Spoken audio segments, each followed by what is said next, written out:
welcome to a Wednesday edition of Saturday Night Losers. I am Jesse, the Saturday Night Loser. You know, I get asked often, my friendly neighborhood J-Man, why would you do a show called Saturday Night Losers not on Saturday night? I gotta tell you, it's a great question. And I also have a great answer. Mind your own business. No, that's not my answer. Pardon me. The reason we are doing this special edition, this Wednesday edition of Saturday Night Losers, is because this past Saturday, your fearless leader got sick. I know, it's hard to believe. Jesus. I let you guys down, but all last week, I mean, I know you don't want to hear the history or the making of the sausage, but all last week, I was fighting it, and then Saturday, it punched me like right in the solar plexus. So, yeah. And of course, once you're sick, you are behind infinitely. I don't know. You're really behind. I guess that's what I'm trying to say. You're really behind. So, yes, everything that has to do with the Newsbox is massively. That's not the other word I was looking for, but it's better than infinitely behind. Be that as it may, we have a compact, mediocre show for you today. There's no toy open because there's just two things I want to cover. I want to cover them quickly. No toy today, but we do have Khalil from Kastor's Korner, who's got a segment on that. I don't know. There was a new movie out this week. Return of the No, not Return of the Jedi. The Last Jedi. He's going to talk about The Last Jedi. I, as well, am going to talk about Star Wars The Last Jedi. But first, before I get to that, what a beautiful segue. God, that was beautiful. I want to wrap things up. I want to bring things full circle on this whole Disney-Fox merger, buyout, clusterfuck. I started this Newsbox. I started Saturday Night Losers talking about it. Let's wrap it up. Of course, as you've already heard from every other outlet, the merger is going to happen. It's not a merger, it's a buyout, whatever the fuck you want to call it, pending approval. Justice League approval, not the Justice Department, Justice League approval. Okay, but what I want to talk about is the thing that's bothered me all along, and the consolidation of powers, really. As everybody's excited, and I am too, X-Men, Fantastic Four, back in the Marvel Universe, it's a good thing, it's a great thing. Of course, Disney's going to get that whole animation block. Can we see Toon Disney back? The Simpsons, King of the Hill, Futurama, they're going to get all that. Somebody pointed out to me today, aliens, Disney's going to own aliens. Could you imagine? Just take a moment and imagine having a true alien in that extraterrestrial ride at Walt Disney World. The long gone extraterrestrial ride. God, that was one of my all-time favorite rides. That was a great ride, and of course they had to take it out and make it into a Stitch ride, which wasn't as bad. It was a good overlay to the original ride, but the original ride was phenomenal. And could you imagine having an alien in that thing? Oh God, it would have been beautiful. It's not going to happen. But let's talk consolidation of power. The Atlantic had a great article. It's called "Everybody Should Be Very Afraid of the Disney Death Star." They talk about the $54 billion deal. I mean, $54 billion. I mean, you can't, the stacks of money, you can't fathom. But what's interesting is, you know, they talk about Disney competing with streaming services, Netflix, and that's really where it's at. But this is the part that bugs me. It's with the consolidation. It says from this article, with the deal, Disney would control as much as 40% of the U.S. movie business and 40% of the U.S. television business. Now, does that affect you and me directly? No, not really. But what it does is it does stymie innovation, creativity, because this is just, it sets precedent. Like, what's this, now that Disney owns all this, what's to stop them from getting more? I mean, where do we put the brakes on this? And if they own more, then there's no hope for outside creativity. The example I gave is, what happens if, I mean, this would never happen, but let's say they put out a couple Captain America movies, right? And they bomb. Disney puts them out. And they bomb. There's no way they could say, this property sucks now, let's get rid of it and sell it to a smaller studio and let them deal with it. And then a smaller studio takes that property again, my analogy being, or my example being Captain America, and does something with it. That's not going to happen now. They just own everything. And the other thing that bugs me is the loss with a conglomerate owning so many properties. Things are going to get lost in the shuffle, the library. I don't know. Again, it doesn't affect you and me directly, and it does bring the Fantastic Four and everything that everybody's all hard about. And, you know, it's cool, whatever, but monopolies are never good. I think that's all I really wanted to say about it. And if they keep, the other point is, if they keep the studios separate, if they have with Pixar and Marvel and Disney or Star Wars, and they do the same with the Fox. I doubt they're going to do that with X-Men. I would really would have a hard time believing they're going to, I mean, they might keep Fox Studios, the name, but I have a hard time believing they're going to keep the X-Men and Fantastic Four under that umbrella. Another interesting tidbit, and I did not know this, I wanted to research before I came on, I didn't. They also in this deal got the rights to episode 4. Now, I don't know what that means, but I already thought they had the rights to episode 4, but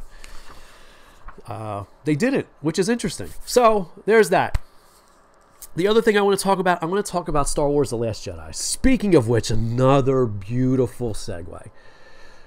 I am going to go full spoiler, so if you don't want to know anything about Star Wars The Last Jedi, now is your time to step away from the computer. I'll give you a few minutes by getting a drink and checking the time. The time is now 9:56, and we've been at this for 7 minutes.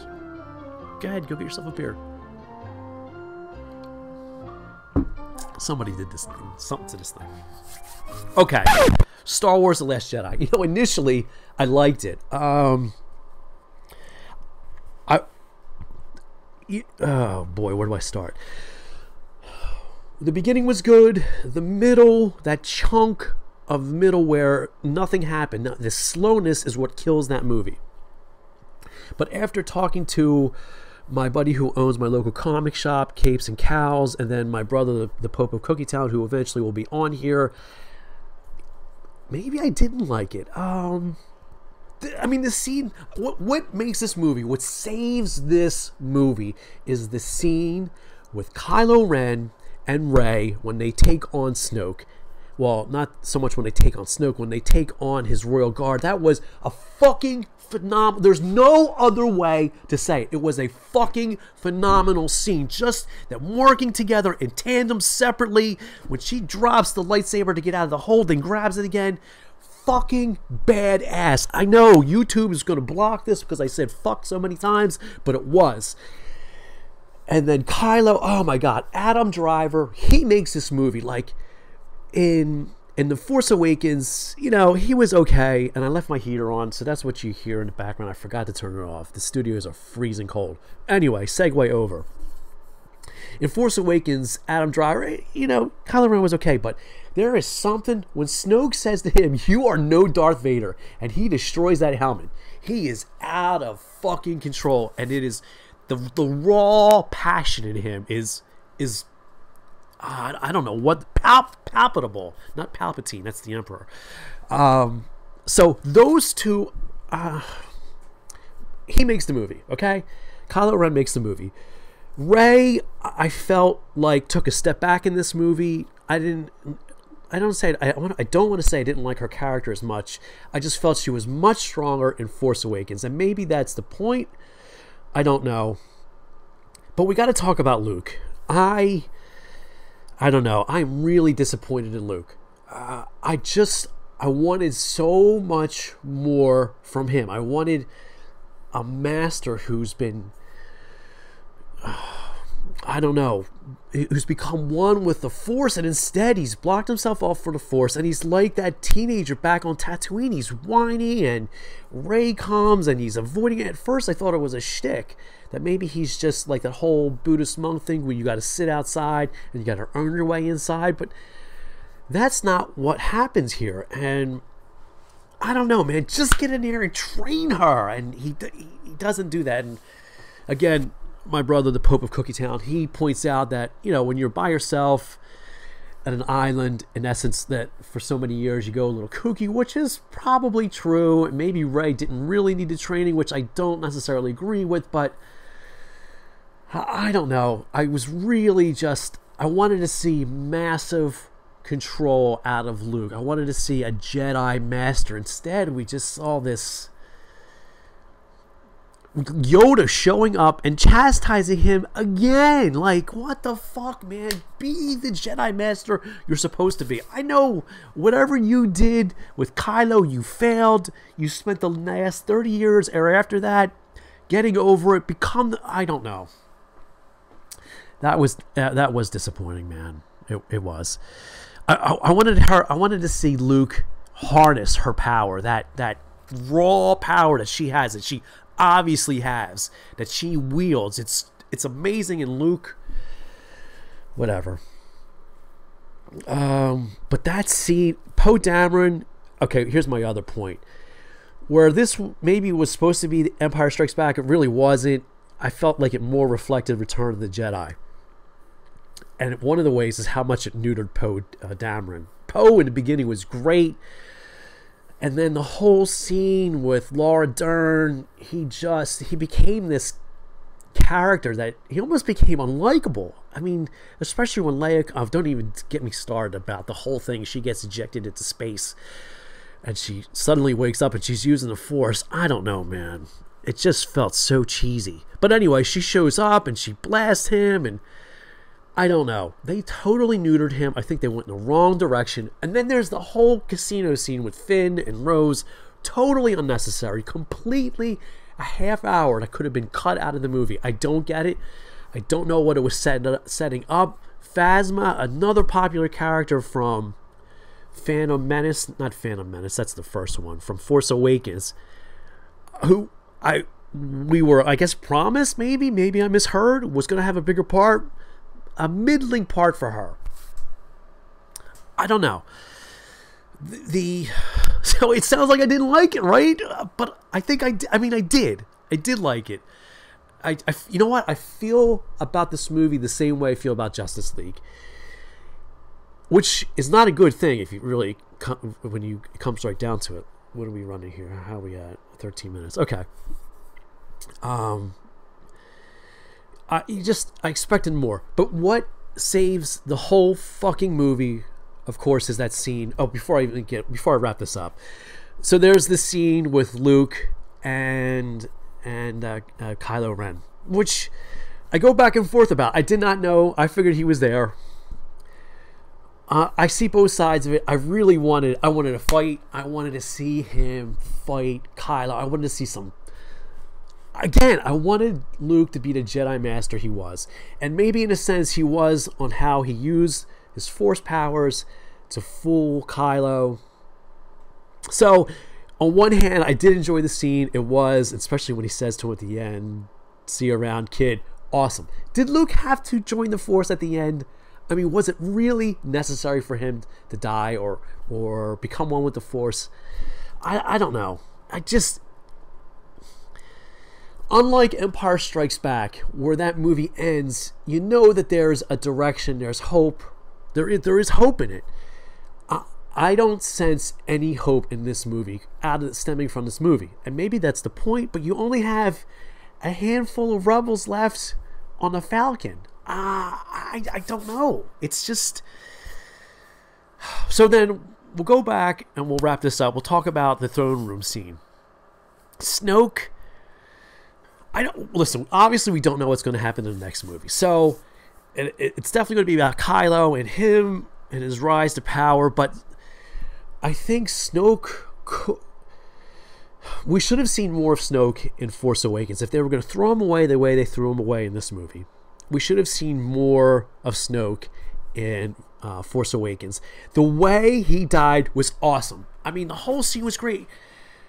Again, going back to what's going to happen with Kylo in the next movie, whatever, but that would have been a better scene. It would have been more if it was the final scene of the final trilogy.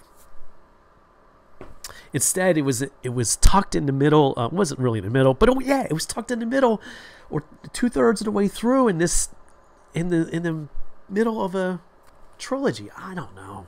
God. So yeah, I liked it. I don't know. That scene with the two of them, I keep saying it, I will say it again.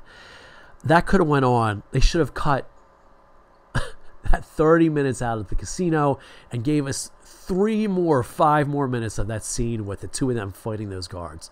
Or fighting Snoke, because that was a phenomenal scene when she grabs his lightsaber. Oh my God, you want to talk about a fucking boner. I don't know. Mixed emotions, man. Mixed emotions. Okay, so that's what I have now. We are going to go to Connecticut live, and we're going to see what Khalil has to say from Kastor's Corner on his segment, Kastor's Corner. Khalil, it's all yours.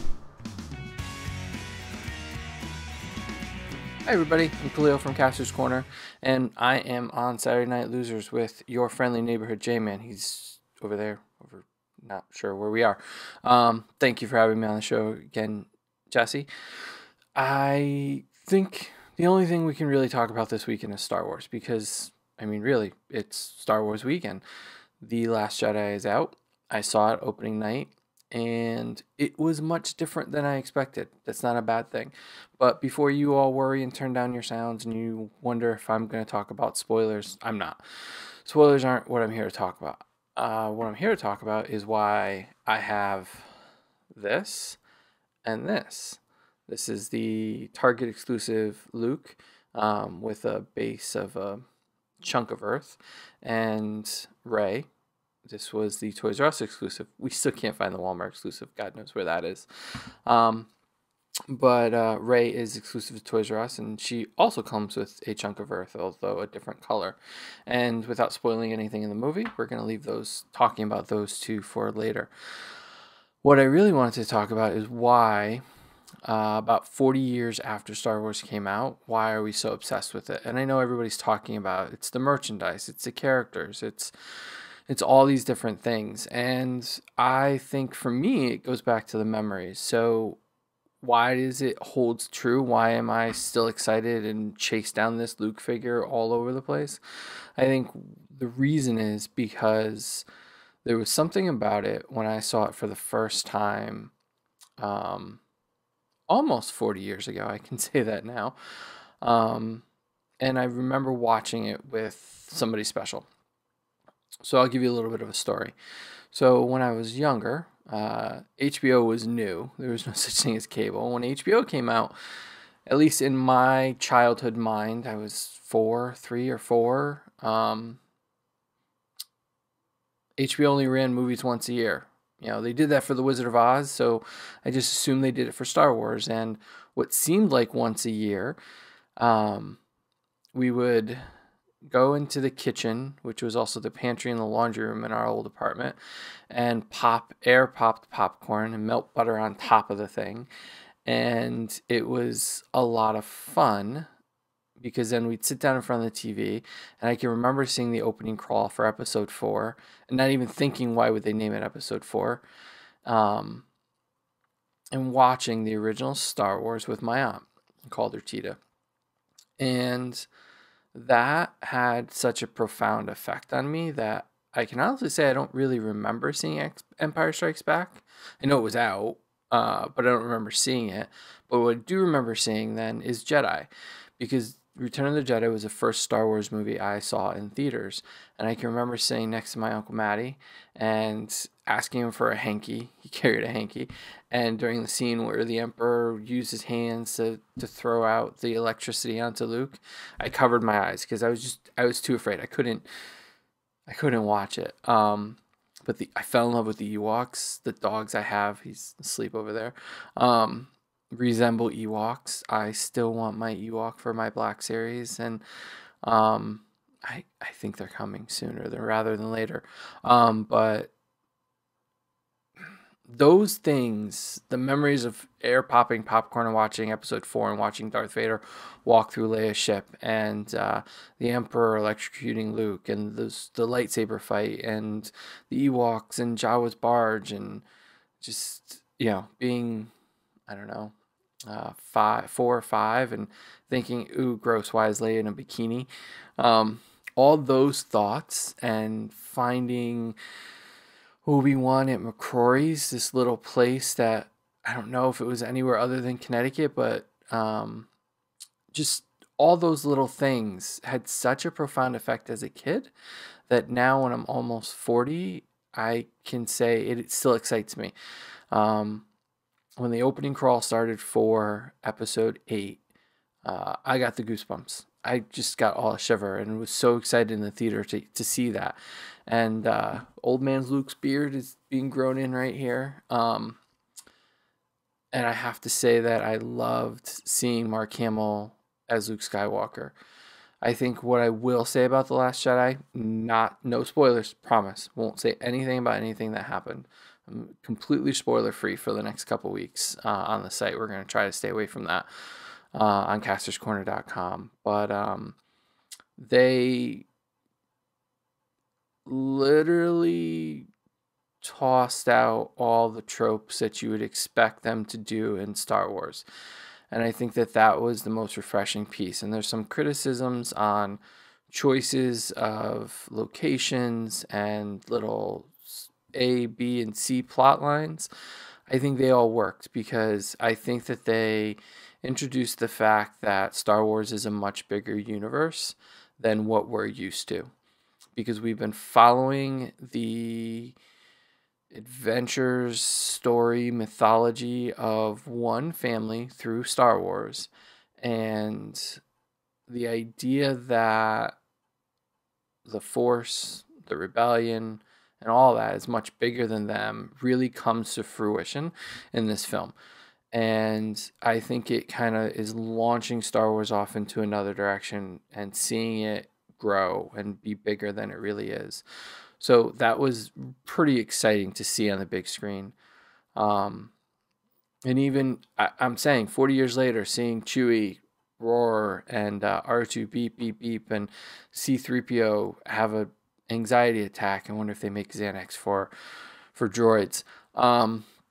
All those moments, even the awkward ones, and those of you that have seen the film, there is one awkward one that you're just going, where did it come from? I think seeing all those things again, even as an adult, brought back all those feelings of being a kid. It's the feeling people get when they have a home cooked meal that they haven't had in years, or have something that was really important to them in their childhood. It's having those aromas and smells that you have that bring you back. And I think Star Wars, like nothing else, captures it, because the difference between the difference between Star Wars and Batman, or Star Wars and Superman, is the fact that Star Wars has been consistent in their characters, in their storytelling, and their actors. So it's not so much that you're seeing a new take on a character. It's the fact that you're seeing these characters grow. Han Solo is aged. Luke Skywalker is aged. There is still that farm boy in him. There is still the rogue in Han. There's still the politician in Leia. Those things that you think are gone because they've aged, those character traits that you fall in love with all those years ago, are still there. So before we go too far and start talking more and more about the film, I want to say thank you to Jesse, your friendly neighborhood J-Man. I'm going to throw it back to you in a second. But just remember, this Luke is really good. And I I bought the original Black Series one, and then I bought the deluxe one, and all the soft goods are great. And having this Rey in her soft goods outfit, so having these two have really been a great find, and I'm really glad that they did it. So thank you to Steve and Joe and all the guys at Hasbro for doing such a great job bringing Star Wars to life. But for those of you that seen the film, I need Luke in another outfit in the Black Series. So hopefully we won't have to wait 2 years to get another one. Hopefully there's one on the way, because there's one that's a lot of fun that I really want to see. I want to see a Jedi Luke. More of a Jedi Luke. So thank you all for having me on again. Back to you, your friendly neighborhood J-Man. Jesse, take it away. Thanks, Khalil.